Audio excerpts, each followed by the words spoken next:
One sec, hold on one sec. There you go. Like, I'm unemployed at the moment, but I'm looking for work in that. It's just something to do, spare time in that. I've got some spare time, so I just get my good just a hobby, like train spotters and plane spotters. They're stupid hobbies. Yeah. Like these like you can get money out of getting autographs. Eric Clapton, Tammy Wynette, Kylie Minogue, Danny Minogue, Wet, Ethan Blue. I do it every day, non-stop. Monday to Sunday I'm out there doing it. The actual act of collecting is really, really important. I think it's more the actual pleasure of that sort of repetition almost of sort of collecting things and ordering things and putting things in boxes and, you know, covering the walls of your room. This is a very impressive collection. Can you tell us briefly how and why it started? Why it started? I got addicted to a program called Prisoner. I just wrote off to a couple of actresses to start with. Once they replied, I wrote to everybody else who's ever been in the series, basically. At least all the replies. A lot of them, anyway. I mean, if you're rich, people collect antiques or furniture or, you know, rare wines and store them in their wine cellars.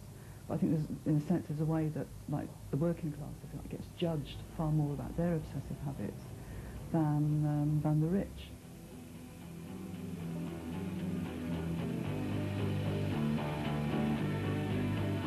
Three rooms filled with photographs of Prisoner from the ceiling down to the floor.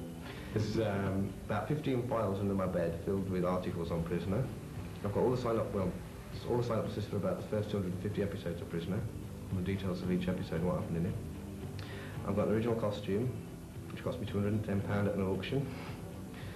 I've got a big poster, which cost me £60 at an auction. Obviously, in the late 20th century, there is a need for commodities to sell. I mean, if they don't, the world collapses. So clearly, producers want to get as much as they can out of a particular commodity. So if they can actually screen it, sell it as a video, make the T-shirt, the mug, the hat, the book, then it becomes a much more efficient commodity. There's a part of me that doesn't like the exploitation side of it in terms of those who are obsessed with that particular product. And there's also another side of me that says, hey, just a minute, where's my cut? I trained for nursing for 3 years, which was something I'd always wanted to do. And I gave up nursing to watch Prisoner, because we didn't have a video at the time and I was missing quite a few episodes because of having to work shifts. So I gave up my career for Prisoner. Initially I thought, oh God, not another awful Australian soap, but you know, after 2 or 3 episodes, there I was hooked, you know. I never actually recorded it. I recorded a couple of episodes for my work. And I even gave up a boyfriend for Prisoner, who I was with for 2 years. I was engaged to. We were going to be married. He said it was him or Prisoner. I had to make a choice. If I wanted to stay with him, get married, I'd have to give up Prisoner altogether. So I thought about it for 3 days and I thought, oh, I can find myself another boyfriend. Can't always find another Prisoner. Obviously, it can tip over into obsession. And I mean, there is a condition known as like erotomania, where you get somebody who's absolutely obsessed with someone and doesn't leave them alone and makes their life, you know, completely unbearable. Or, you know, and will even go to the point of killing them.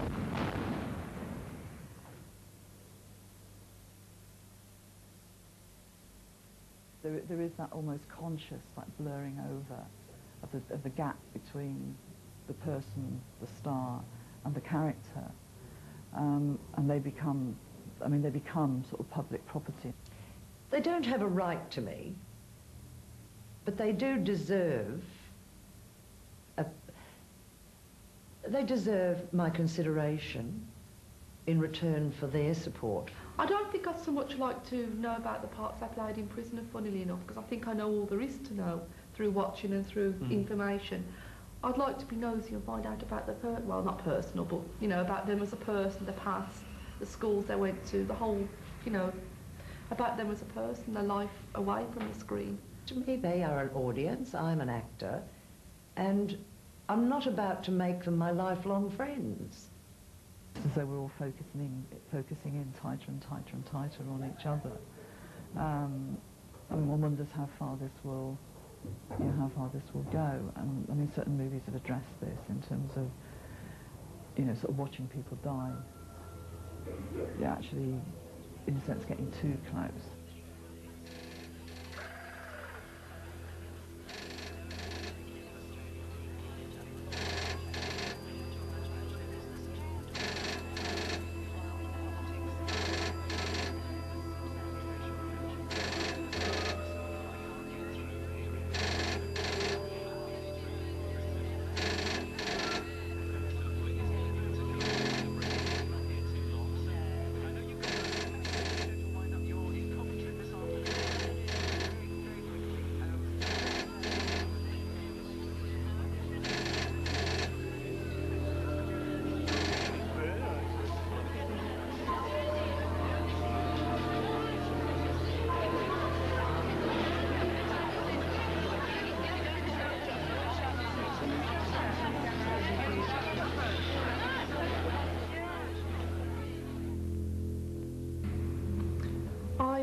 Felt the same way that I would feel if you've got a relation or a friend who you say you know is dying of a terminal illness and you know they've only got so long left and you expect the end, but when it actually comes you just can't accept it.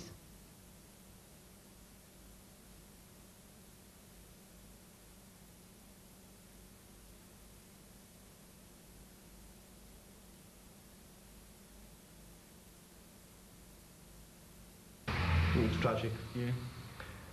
I think they'll come to their senses eventually and bring it back, but they're just being stubborn because they made a decision and they're going to stick to it. It's like withdrawing from drugs, really. You get so addicted to it. Even now on a Friday night, I go to bed and I suddenly think, oh, I haven't set the tape. And then I think, well, I can't set it anymore because it's not on. You still think about it all the time. Disgusted. There's no other word for it. They don't seem to care what happens to us now.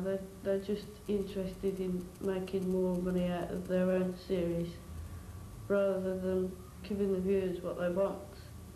And they've just sort of seemed to have turned on us completely.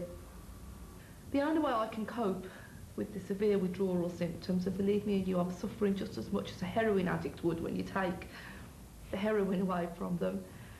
On Friday, Sunday and Monday nights, at around the time the prisoner would be screened at about 12 o'clock, I have to play one of the episodes that I videoed. That's the only way. Otherwise, I'm sitting there miserable for an hour.